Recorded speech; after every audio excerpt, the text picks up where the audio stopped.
Throughout the peak of the pandemic, Russia joined the ranks of governments ordering its people to quarantine at home for months on end. But it was never an option available to all. Noshlazhka, or Night Shelter, is Russia's oldest charity, providing aid to St. Petersburg's homeless population, estimated at some 15,000 by authorities and more than 3 times that amount by charity organizations. Right away, we understood that people who live on the street will have nowhere to isolate. And let's say they have a positive COVID test or symptoms, they'll have nowhere to go.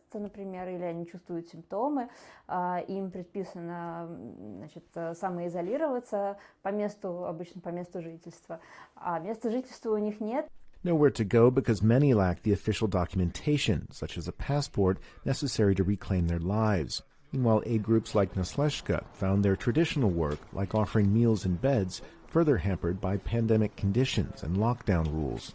At one point, we even started covering the salary of a restaurant chef who had previously prepared food donated from his cafe. And so we kept him on the job so he could prepare food for our care recipients while his restaurant was closed to customers.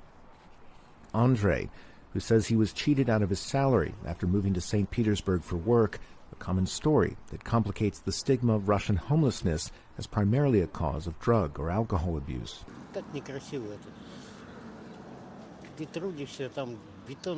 It's not right. You work so hard pouring the cement and then they don't pay you. It was only later that I fell into alcohol out of despair.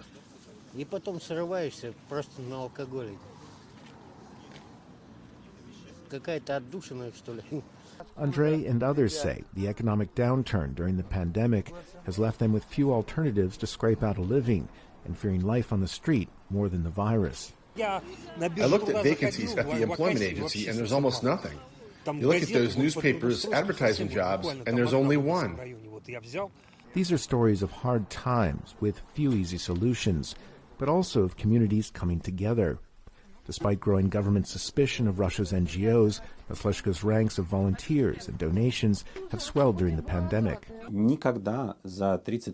Never in our 30 years of work have so many people given thought to and cared for homeless people as they did in 2020. In difficult moments, people naturally think about those who are worse off than themselves. Now the organization is working to get the city's homeless vaccinated from COVID-19, opening the door to temporary shelter and the wider net of legal, psychological, and employment services Noshlazhka provides. But it's an achingly slow process. Traditional Russian red tape means many will wait years to get the official government documentation that allows them to not only get the shot, but also puts them on the path towards finding something like home. Charles Maines for VOA News, St. Petersburg, Russia.